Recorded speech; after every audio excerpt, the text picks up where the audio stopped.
Prezados irmãos, sejam bem-vindos à nossa casa, a casa do Cristo, dedicada aos estudos da doutrina espírita, aos estudos do Evangelho, do Cristo. Uma casa dedicada também à medicina espiritual e à ajuda ao próximo.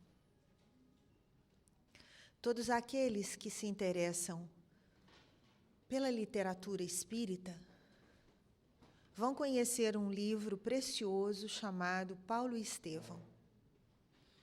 Neste livro, que conta a trajetória de Paulo de Tarso, há uma belíssima descrição da casa do caminho, a casa que os apóstolos, aonde eles trabalhavam. Liderados por Pedro, os apóstolos atendiam os sofredores do corpo e da alma, os abandonados, aqueles que eram colocados à margem da sociedade. Tudo isto em nome do Cristo. A descrição feita por Emmanuel neste livro demonstra a força do trabalho de Jesus, a dedicação dos apóstolos e o quanto as almas sofriam há tanto tempo atrás. Quando nós chegamos no nosso tempo, as almas, nós, os encarnados, ainda sofremos de diferentes males do corpo e da alma. E os espíritos que trabalham em nome do Cristo continuam nos socorrendo. O trabalho de Jesus continua acalmando os corações, esclarecendo as mentes, amparando os abandonados. E quando a nossa irmã Isabel, nas suas preces, afirma: Jesus está vivo e atuante entre nós. O trabalho de Jesus cura, antes que tudo, a alma. Tudo mais vai seguir as leis e as necessidades, mas o trabalho de Jesus cura a alma. Confiemos. Nós passamos a palavra, neste momento, ao nosso irmão Silvio, expositor desta noite, e continuaremos sob a guarda e a proteção de Jesus. Que assim seja.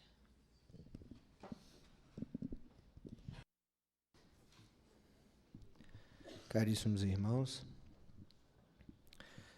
Dona Mirna falou na prece de abertura sobre saúde, sobre o Cristo que cura. É uma introdução ao estudo que a gente vai procurar fazer essa noite. Falar um pouquinho o que a literatura espírita nos chama a atenção para isso, a relação da fé com a cura, com a melhora física, com a melhora espiritual, com o bem-estar. Nós vamos usar a literatura de André Luiz, de Emmanuel, na psicografia de Chico Xavier, para a gente ilustrar e a gente fazer esse nosso estudo.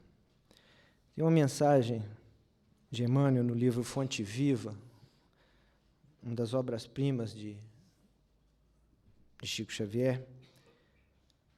A lição pergunta: estás doente?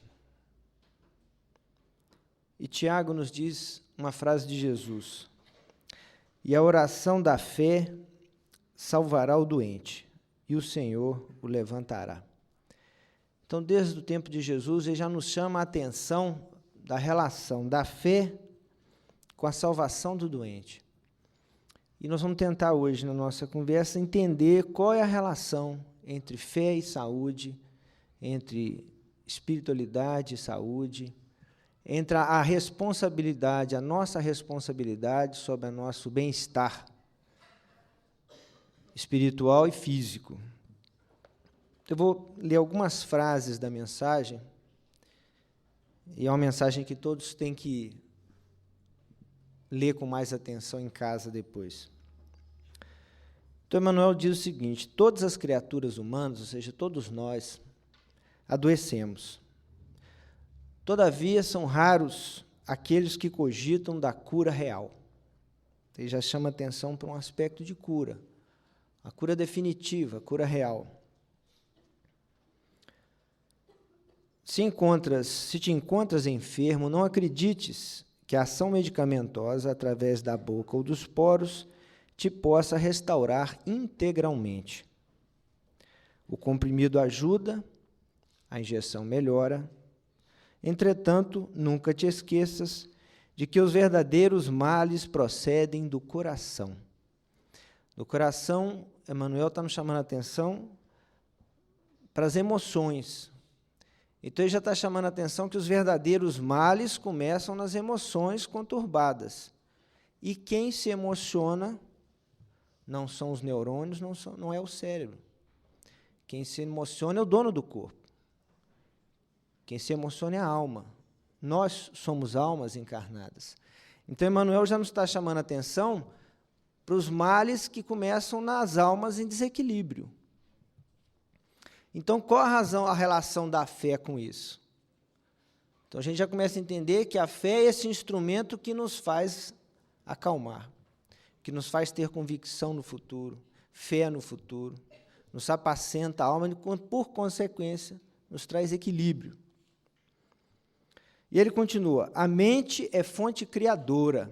Esse outro aspecto a gente vai tentar esmiuçar um pouco mais. O que ele quer dizer com mente e o que quer dizer com criadora.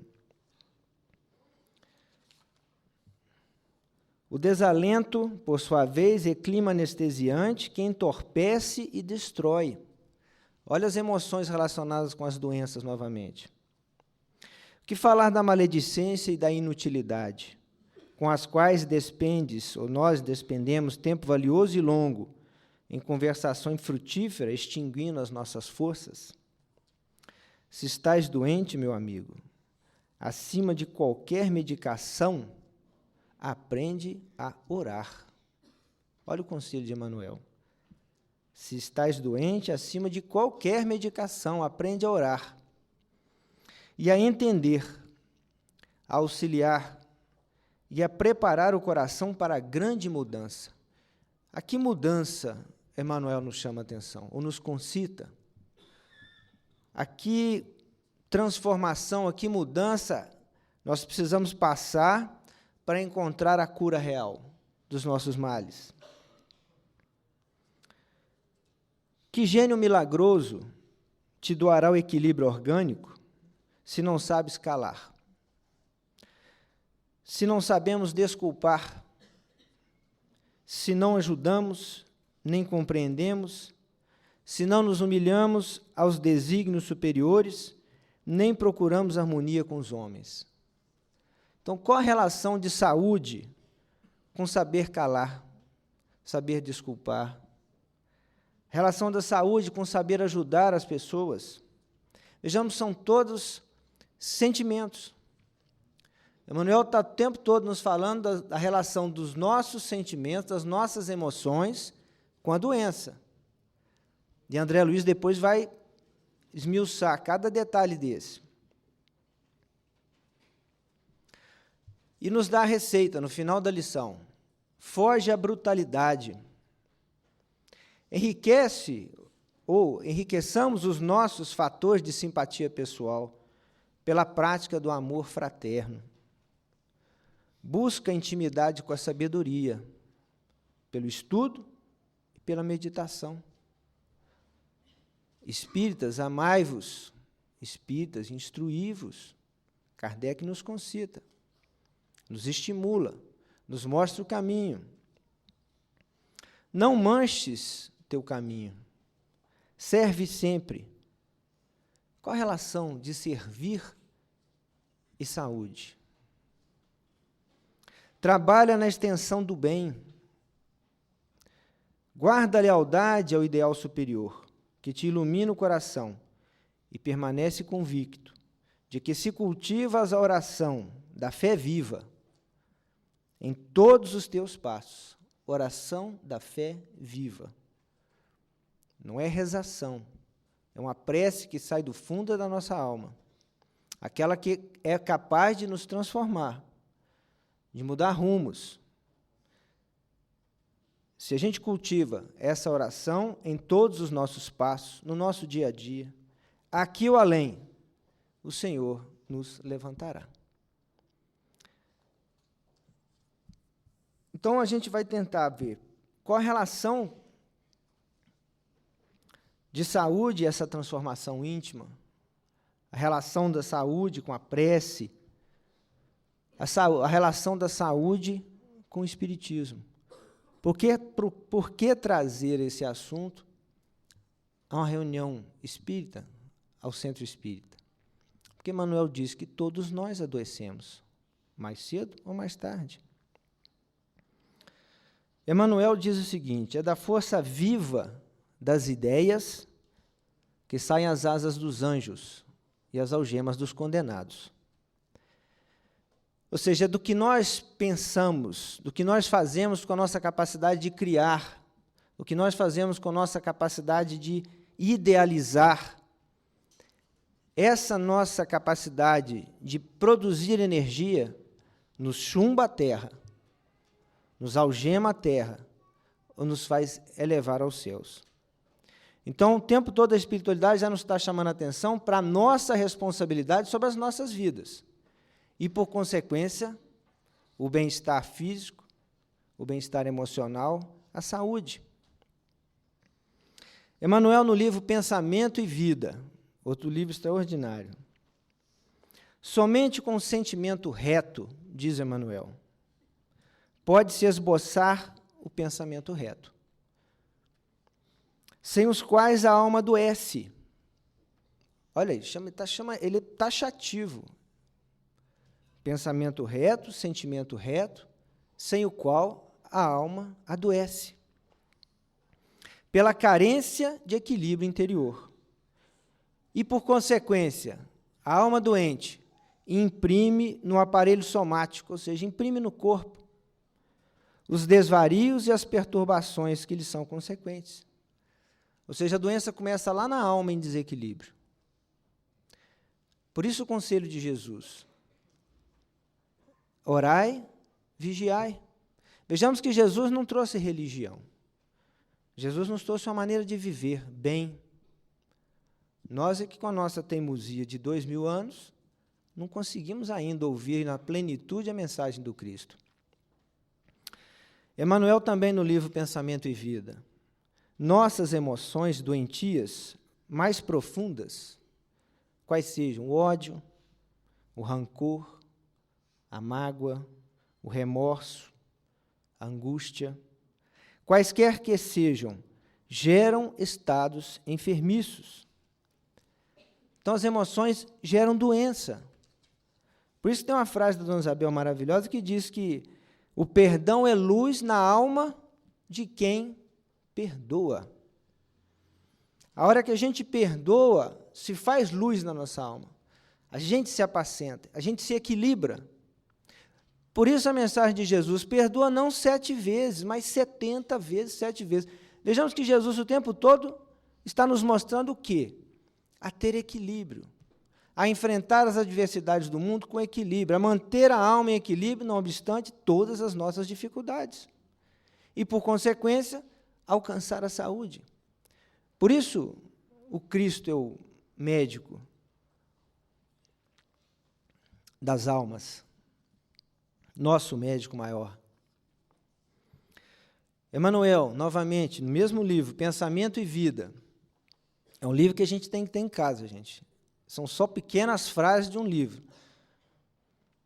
A cólera, os estados depressivos, criam zonas mórbidas de natureza particular no cosmo orgânico. Ou seja, a cólera, a raiva, a depressão, criam zonas doentias no corpo físico. impondo às células a distonia pela qual se anulam quase todos os recursos de defesa. Isso Emmanuel escreveu muito antes da ciência médica comprovar que a depressão diminui a imunidade. É o que ele está dizendo. Altera a célula, anulando praticamente os recursos de defesa. Vejamos, psicografado por Chico Xavier na década de 40, de 50, quanto pouco se falava sobre isso, ou nada se falava sobre isso. Se nós estivéssemos estudando a literatura de André Luiz e de Kardec, estudando com a vontade de aprender e tentando praticar, já saberíamos isso há 50, 60 anos atrás. Coisa que agora está muito em moda. Os livros de autoajuda vendem milhões no mundo todo. Repetindo exatamente o que Emmanuel e André Luiz vêm nos dizendo há 50 anos. Agora, como? Por que essas emoções afetam o nosso corpo? Vamos buscar lá em André Luiz. Hoje nós sabemos que somos formados por células, né? As células, na verdade, são também o quê? Átomos. E átomos são energia condensada. Então, a ciência, a física, sabe que somos energia condensada, montada, organizada, por algo que ela não entende ainda, um fator epigenético, um fator extrafísico. Olha o que André Luiz diz no livro Nos Domínios da Mediunidade, em 1955. O átomo não é mais o tijolo indivisível da matéria. Ou seja, ele está dizendo que a matéria não termina só no átomo. Naquela época não se conheciam os quarks, que são as subdivisões. Foram descobertos na década de 60. Antes dele, linhas de força, aglutinando os princípios subatômicos, que isso foi descoberto pela física na década de 80, que é uma teoria, deu prêmio Nobel de Física para 3 cientistas. A teoria das cordas, ou supercordas, onde, no final de tudo, tudo é energia. Foi escrito em 1955, por Chico Xavier. E antes desses princípios, a ciência ainda não chegou, vai chegar lá. A vida mental determinante. Renovemos o pensamento, e tudo se renovará conosco. Antes das linhas de força, o pensamento, que direciona tudo. Então, se somos células, e antes de células somos átomos, antes de átomos somos energia, e se ela é modificada pelo que pensamos, os pensamentos doentios interferem no nosso corpo. Os pensamentos doentios interferem nas pessoas que convivem com a gente.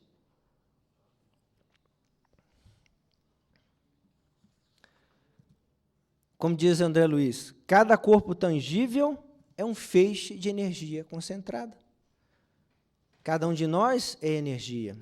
Cada um de nós libera energia. Cada um de nós percebe a energia que é emitida pelo outro. É o que chamamos mediunidade. André Luiz, no livro Libertação, do hidrogênio, na tabela periódica, um elemento mais simples, as mais complexas unidades atômicas, é o espírito, nós, espíritos. A alavanca diretora, que mostra o caminho de prótons, elétrons e nêutrons. Ele está dizendo isso lá na década de 50, gente, quando quase ninguém falava sobre nada sobre isso. Não se tinha nem ideia do que era elétron, do que era átomo. Era uma coisa de outro mundo, era coisa só das cadeiras de física das universidades. Agora, por que André Luiz traria isso num livro para a gente? Para a gente ter a consciência do que somos. Para que a gente, estudando, raciocinando, usando a razão, a fé raciocinada que Kardec nos concita, tomemos rédea das nossas vidas, tenhamos mais responsabilidade sobre aquilo que pensamos e, por consequência, sentimos. Porque, como diz André Luiz, Somos donos do que pensamos, escravos do que dizemos. Às vezes a gente não consegue segurar o que pensa, e às vezes o que pensamos não é muito bom. Mas a gente, com certeza, é capaz de evitar que isso se transforme em palavra, agrida o irmão que caminha conosco. Para isso estudamos Espiritismo, para nos tornarmos pessoas melhores. André Luiz, ainda, nos domínios da mediunidade. A vida corpórea é a síntese das irradiações da alma. Ou seja, o nosso corpo físico é síntese daquilo que pensamos, daquilo que emitimos. Não há órgão em harmonia, não há aparelho físico em harmonia sem pensamentos equilibrados. Aí dói o estômago, aí dói a cabeça, palpita o coração, sobe a glicose, dá taquicardia, tudo isso que todo mundo está cansado de saber. Todos nós já sabemos disso. Isso não é mais novidade para ninguém, que as nossas emoções interferem no nosso dia a dia e no nosso corpo físico. E se nós sabemos disso, o que temos feito para nos transformar? Ou vamos esperar sempre que os remédios resolvam os nossos problemas? Que os médicos resolvam os nossos problemas? Então, não há harmonia sem pensamentos equilibrados, como não há ordem sem inteligência. E essa consciência se dá pelo espírito comandando o corpo através do cérebro, não tem nada de errado. O cérebro é um aparelho fantástico desenvolvido ao longo dos milhões de anos para que esse espírito em evolução pudesse se manifestar na sua plenitude. Agora, todo mundo já ouviu falar que a gente não gasta 1/10 da nossa capacidade mental, não é? Está nos livros espíritas isso também. Isso aí, quando as pessoas falam isso, acham que o cérebro é quem orquestra tudo. Vamos ver o que André Luiz fala. Exteriorização dos centros perispiríticos importantes repousam milhões de células à espera para funcionarem. Ele está falando do lobo frontal, a parte na frente do cérebro. Então, está dizendo que existem milhões de células lá esperando, paradas. Esperando o quê? A nossa espiritualização. Que André Luiz nos mostra que essa parte é a parte que nos conecta ao mundo espiritual superior. Como a gente pouco tem essa capacidade, a gente está muito agarrado no terra a terra, no dia a dia, na matéria, isso fica parado lá esperando. E ele diz, nenhum homem, dentre os mais arrojados pensadores da humanidade, ele está falando dos grandes homens que passaram pelo mundo, nenhum deles, até hoje, logrou utilizar essa parte do cérebro na sua 10ª parte. Então, realmente, isso é uma realidade. Alguém ouviu o galo cantar, não sabe muito bem, mas está ali, André Luiz. O que temos que fazer, então, para alcançar um pouco mais? Espiritualizarmos. E o que é espiritualizarmos? Ir para uma gruta, fazer jejum, passar fome? A gente sabe que não é nada disso, gente. Espiritualizarmos é nos dedicarmos ao bem. Espiritualizarmos é estudarmos. À medida que a gente lê todo dia Espiritismo, estuda todo dia Espiritismo, a gente começa a vibrar diferente. A gente ocupa aquele espaço de pensamentos negativos por coisas positivas. Quinta-feira de manhã, antes de sair para o trabalho, tem um aviso aqui, gente, um carro MSL, placa 1693, está estacionado na porta de uma garagem. O policial já está lá no local pedindo para tirar o carro. Então, eu ia sair de casa e estava esperando a esposa para poder a gente sair. E aí liguei a televisão. Gente, é difícil, viu? Não é brincadeira a gente manter o equilíbrio. Um canal, assalto, no outro assassinato, no outro roubo, e eu fui trocando de canal, não tinha nenhuma notícia boa. A única que sobrou um pouquinho para amenizar foi os gols da rodada. E para piorar a situação, meu time perdeu, então foi só coisa ruim. Então, aquilo impregna a gente. Não é que tenhamos que ser alienados do mundo, mas se nós soubermos de todos os roubos e todos os assassinatos, todos os atos de corrupção do país, não vai nos tornar uma pessoa melhor, nem mais inteirado da política. A gente tem que começar a transformar esse pensar, começar a selecionar mais o que entra na nossa alma, o que precisamos ver, ouvir, ler. Então, o Chico Xavier passou toda a sua existência psicografou 400 obras, eu estou citando algumas aqui hoje, que tem que estar nas nossas prateleiras. Tem que ser lida e estudada por nós, porque é roteiro de vida eterna. Todas essas tolices, todas essas notícias ruins vão ficar na terra, felizmente. As coisas que nós aprendermos e apreendermos dos livros psicografados por Chico Xavier, pelas obras de Kardec, estarão indelevelmente marcadas nas nossas almas, para sempre. Vão nos fazer sentir melhor, vão nos equilibrar, vão nos ajudar a vencer dificuldades e, por consequência, atingir um estado de saúde, que é o tema que a gente se propõe a falar hoje. A relação disso com a saúde. Por isso, Jesus dizia da oração e da vigilância. André Luiz, nos domínios da mediunidade, os princípios mentais são mensuráveis. No mundo espiritual, o que o espírito pensa, eles medem. Está lá em nosso lar. E merecerão no porvir excepcionais atenções. André Luiz diz que, no futuro, nós teremos aparelhos que vão medir as nossas vibrações.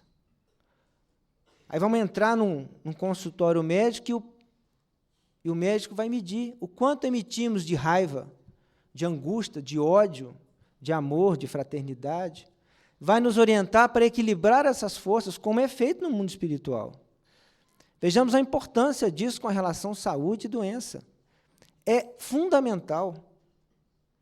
Como diz Emmanuel na mensagem inicial, sem isso não há equilíbrio, e sem equilíbrio não tem como manter o corpo equilibrado e saudável. Ele fala do perispírito, aonde se registram essas máculas. O perispírito é a forma da forma. Quando nós produzimos essa energia negativa, isso marca o nosso perispírito. Marcando o nosso perispírito, que é a forma que molda a nossa forma, que é o corpo físico, ele macula a forma. Até na reencarnação futura. Erros terríveis, como o suicídio, marcam indelevelmente o perispírito.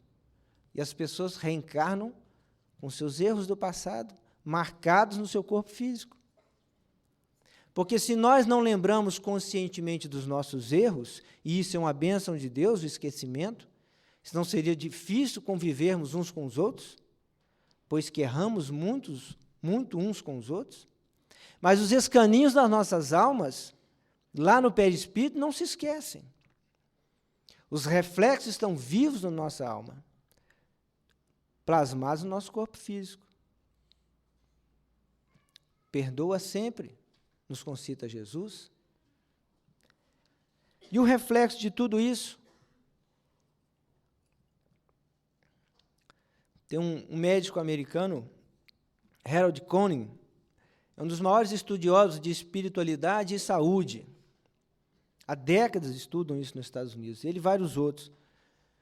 Só dele tem um livro de 700 folhas, mais ou menos, páginas, citando 1.200 trabalhos, 1.200 trabalhos sobre espiritualidade e saúde, fazendo uma relação de espiritualidade e saúde. Vejam que isso é uma coisa muito do momento.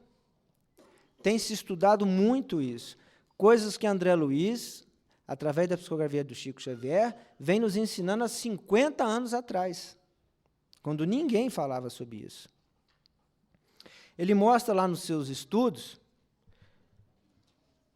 que em 68% dessas pesquisas, as pessoas que têm uma religiosidade maior, lá ele não cita nem espiritismo, ele fala de uma religiosidade, tem menos depressão.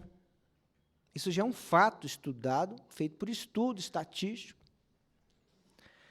84% desses estudos mostram que o aumento dessa religiosidade diminui o suicídio. 90% desses estudos mostram que diminui o consumo de drogas e de álcool. O aumento da religiosidade aumenta as células killer, que são células que combatem o câncer. Então, a depressão, por consequência, diminui célula killer. Por consequência, a depressão favorece o aparecimento de câncer. Emoção e câncer. A ciência já comprovou isso. Está lá na mensagem de Emmanuel, né, que a gente leu agora mesmo, sobre as lesões físicas. Aumenta os linfócitos totais, ou seja, melhora a nossa imunidade. Se melhora a imunidade, a gente tem menos doença. Então, equilíbrio emocional traz saúde. 90% de pessoas que têm uma maior religiosidade têm menor pressão arterial, controlam melhor a sua pressão. Se controlam melhor a pressão arterial, tem menos AVC, derrame, tem menos infarto. Então, a confiança em algo superior nos traz menos hipertensão. Isso são fatos já comprovados por estudos estatísticos lá nos Estados Unidos. Pessoa que tem menor religiosidade, pessoas que se ligam menos ao mundo espiritual, pessoas mais materializadas, internam mais vezes. E, quando internadas, ficam mais tempo no hospital. A média de 25 dias no ano, enquanto uma pessoa que mais ligada ao mundo espiritual, mais espiritualizada, 11 dias no ano. Menos da metade. Agora, tem um estudo muito interessante também que chama a atenção para um outro aspecto. Eles pegaram 595 pacientes internados, hospitalizados, que, na sua maneira, diziam professaram a fé. Mas encaravam a doença como? Por estar abandonados por Deus. Encaravam a doença como punição. Encaravam a doença questionando o amor de Deus. Aquela história, né? Por que comigo? Por que eu? Por que o meu filho? Como se Deus pudesse escolher o vizinho. Né? Poxa, dá a doença para o vizinho, por que para mim? Será que ele é pior do que eu? Cada um tem aquilo que precisa, não como punição, mas como ensinamento. Aquelas pessoas que acreditavam que a doença vinha por uma punição do demônio, essas pessoas tinham maior risco de morte. Então, vejamos que não adianta só dizer que professa uma fé, tem que ter fé raciocinada, tem que entender a razão da vida. Por que estamos vivos? Por que estamos encarnados? Para que estamos encarnados? Ao final da existência, para onde vamos? De onde viemos? Gente, se a gente não responder isso, não dá para viver com sanidade. Se nós não tivermos respostas para essas questões fundamentais da vida, não tem como manter equilíbrio emocional.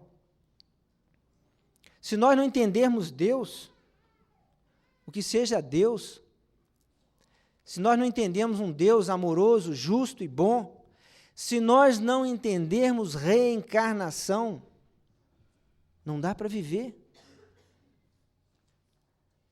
Essa semana tivemos uma notícia muito ruim no nosso ambiente de trabalho. Uma colega de trabalho que não está morando mais na cidade. Foi feito um diagnóstico de câncer nos 2 olhos da sua filha, de 1 ano e 6 meses. Gente, como entender Deus numa situação dessa? Como? A hora que ela olhar para aquela criança de 1 ano e 6 meses, numa situação dessa, se ela não tiver convicção absoluta da bondade de Deus e a justiça da reencarnação, não dá para viver. Dá para sobreviver, como muita gente sobrevive. Muitos passam a existência sobrevivendo, mas vivendo não tem como. Fé raciocinada. Por isso a espiritualidade nos concita o estudo. E essa transformação não se faz de uma hora para outra. A gente não pode esperar uma dor pungente dessa bater a nossa porta para a gente se transformar. Porque a gente não vai se transformar de uma hora para outra, de um dia para o outro. Isso é um processo de transformação gradual, contínua. Por isso, amai-vos e instruí-vos. Por isso a leitura, o estudo é importante todos os dias. Porque todos os dias a gente recebe informação ruim. Todos os dias a gente recebe informações pesadas, que nos agridem, que nos machucam. A gente tem que opor essas vibrações positivas, negativas, com vibrações positivas produzidas por nós mesmos, ajudados pelo mundo espiritual. Isso é uma construção. Isso não é uma benesse divina que vem em espiritualidade e nos protege sem nenhum mérito. Isso já caiu por terra. Isso já é de religiões antigas, em que muitos de nós viemos, da rezação, da promessa, acende vela, faz isso, faz aquilo outro, e não faz mais nada. Está resolvido o problema. O anjo, o santo, ou seja o que for, resolve por mim. Acabou isso, gente. Esse véu de mentira acabou. Todos nós sabemos da nossa responsabilidade com as nossas vidas. E isso é lindo. Porque coloca nas nossas mãos a possibilidade do progresso. Mas também a responsabilidade dos nossos erros. Então, é a necessidade de transformação diária. Por isso que Jesus dizia, conhecereis a verdade, e a verdade vos libertará. Libertar do quê? Libertar da angústia, da tristeza, da depressão. É disso que ele vai nos libertar.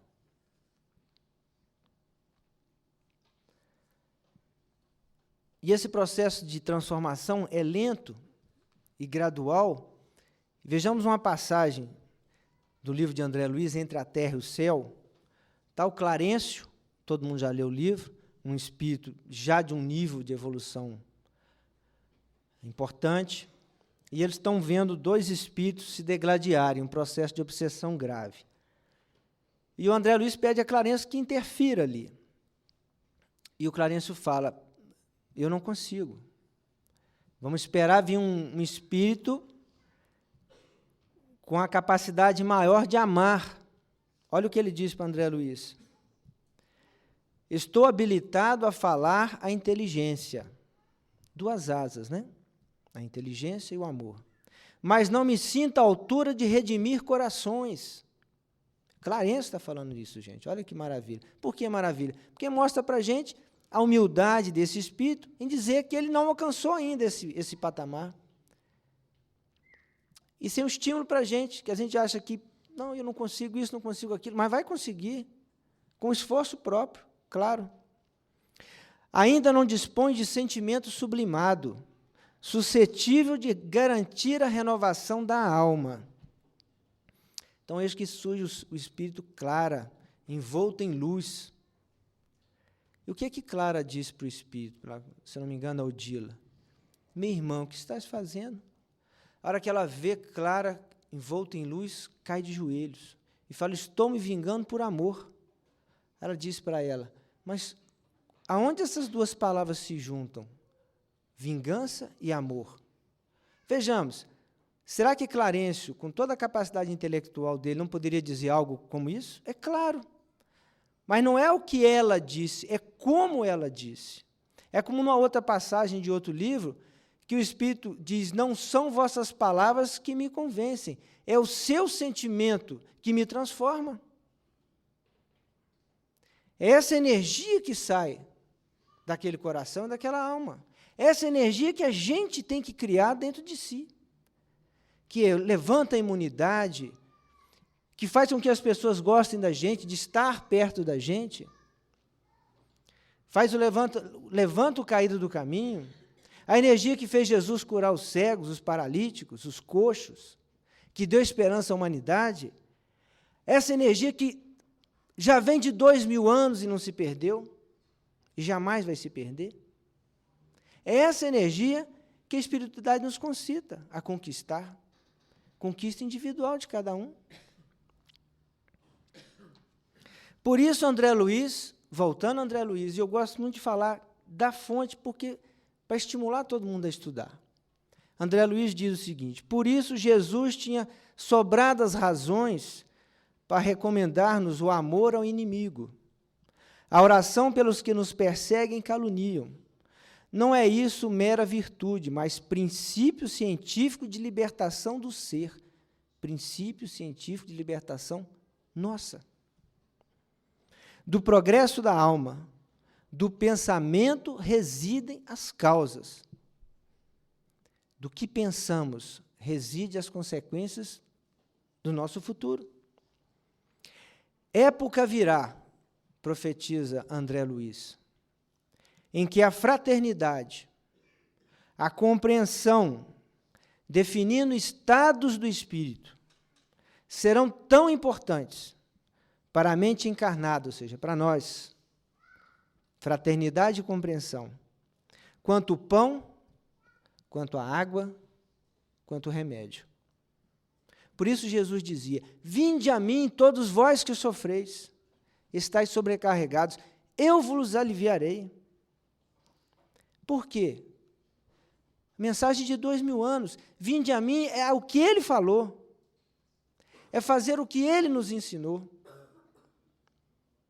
é perdoar, é não julgar, é fazer tudo aquilo que ele fez há 2000 anos atrás. Não nos trouxe religião, nos trouxe maneira de viver, maneira de conviver. Aí sim, teremos uma saúde plena, física e espiritual. Que o Cristo nos ajude a entender a sua mensagem e praticá-la no nosso dia a dia. Muita paz.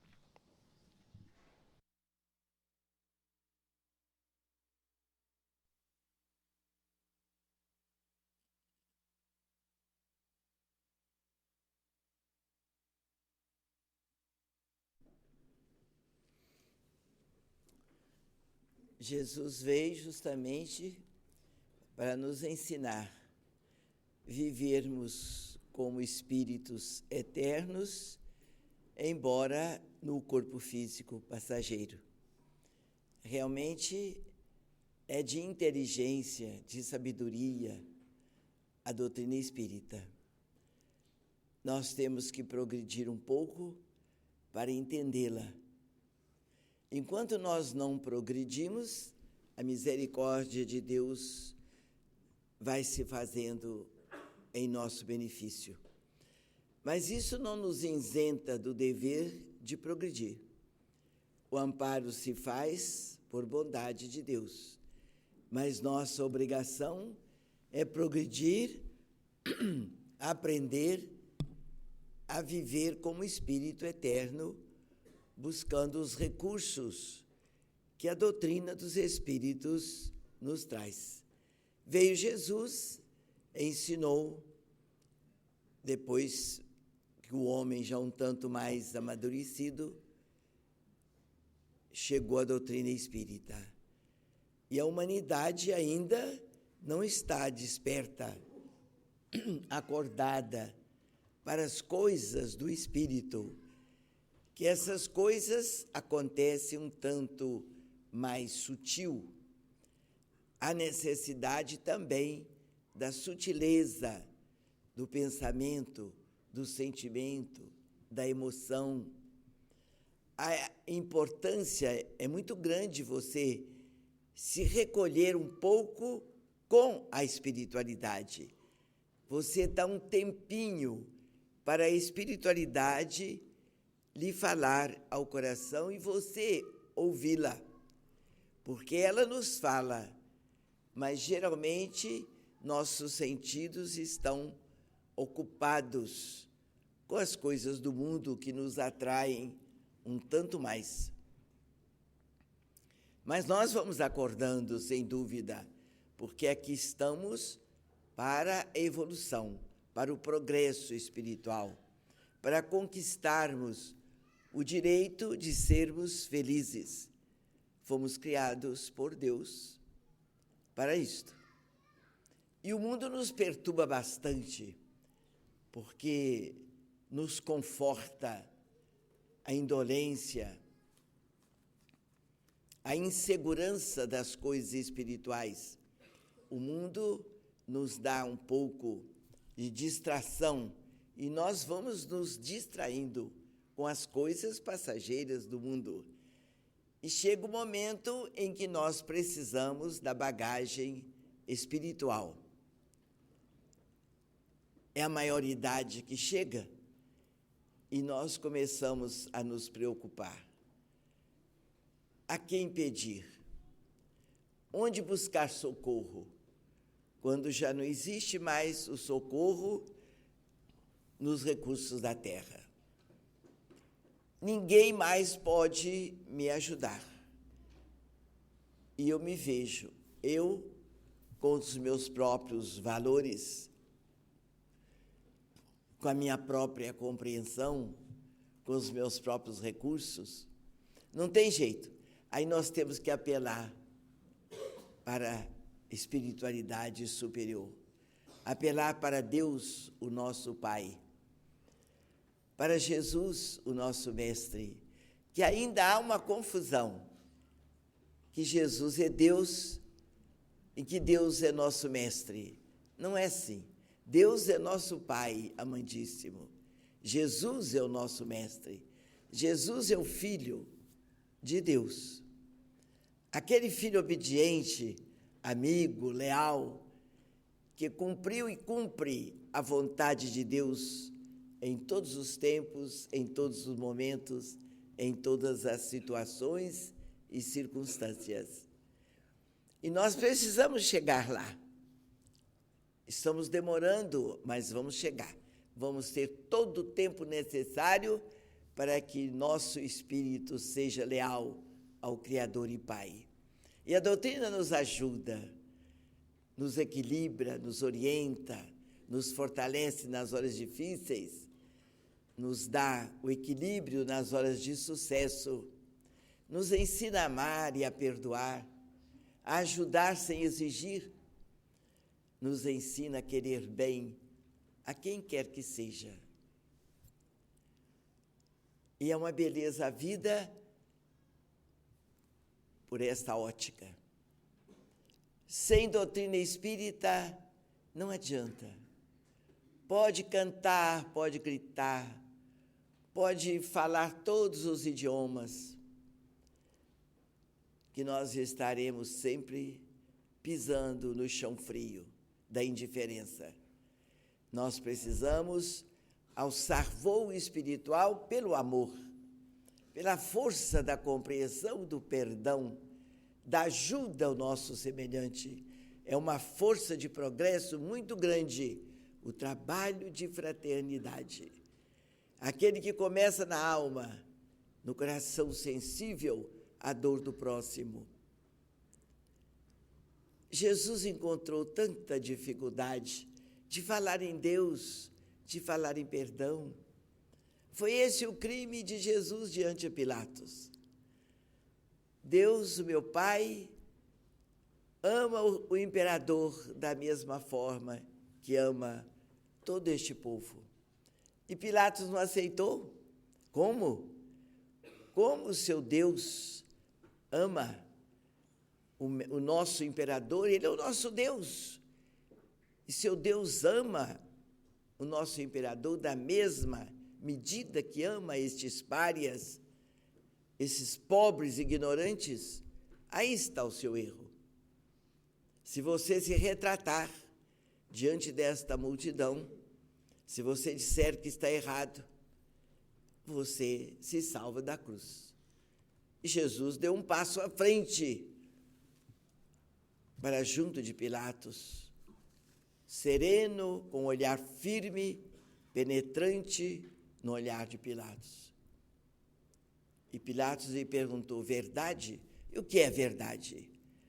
E Jesus caminhou mais um passo para junto de Pilatos, como se estivesse lhe dizendo: eis aqui a verdade. E mais tarde Jesus nos deixa: eu sou o caminho, a verdade e a vida. Olha que espírito corajoso, com o poder do amor, ele enfrentou o Calvário.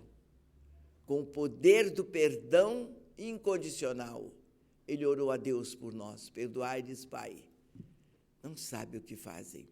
E até hoje, nós, a humanidade, não estamos sabendo o que estamos fazendo. Estamos provocando sofrimentos para nós mesmos. A humanidade se perdeu do caminho da libertação, do caminho para a felicidade, do caminho para a paz. Fala em paz, guerreando, matando os próprios irmãos. E nós acreditamos que sim, uma maioria dos espíritas já ouviu a voz da espiritualidade, já sentiu de perto o chamamento do Cristo: vinde a mim, eu sou o caminho, a verdade e a vida. Poucas são as criaturas que já fizeram a opção para seguir o Cristo, embora com defeitos e falhas, mas lutando com a arma do amor, do perdão, da solidariedade para seguir Jesus, ainda que seja com passos estreitos, mas o caminho que Jesus nos aponta, o caminho do amor, da fraternidade, da dignidade de vida. E a humanidade foge desses valores. A doutrina espírita é compreendida, ela é entendida e ela felicita as pessoas. As pessoas é que não se desarmam do egoísmo, do orgulho, da prepotência, dos excessos, para seguirem o Cristo à luz da doutrina espírita. O que ela pede apenas é perdão, é amor, é tudo que a gente pode fazer, é tudo que vem de dentro para fora. Não são recursos que deverão vir de fora para dentro. Eu não posso porque o mundo não me ajuda. Eu não posso porque fulano não me facilita. Eu não posso porque eu ganho pouco. Eu não posso porque eu não tenho cultura. Nada disto é impedimento para o nosso progresso junto ao Cristo, junto à misericórdia de Deus. É você, o Filho de Deus. Tem dentro de você todos os valores divinos para seguir o Cristo, para ajudar a Jesus no seu trabalho de libertação da humanidade tão sofredora por ignorância da razão da vida, por egoísmo, desejo de mandar no mundo e não manda nem em si mesmo, que veio para cumprir uma tarefa e se perdeu no mundo de confusão, de perturbação e de maldade mesmo. Pedimos a Jesus que nos abençoe. Abençoe os nossos bons propósitos em procurar entendê-lo e, em seu nome, E por gratidão à sua vinda à Terra, nós queremos ser úteis, nós queremos ajudar, nós queremos abraçar a quem se sente frágil e tem seus passos vacilantes, que se apoiem em nossos ombros. E não nos faltará os sirineus, para que juntos caminhemos de pé na divulgação do bem, do amor, da fraternidade e da paz que Jesus nos deixou. Que Jesus fique com todos e abençoe nossas famílias, nossos entes queridos, abençoe nossa cidade, abençoe o nosso Brasil. Uma feliz noite e um bom amanhã numa nova reunião.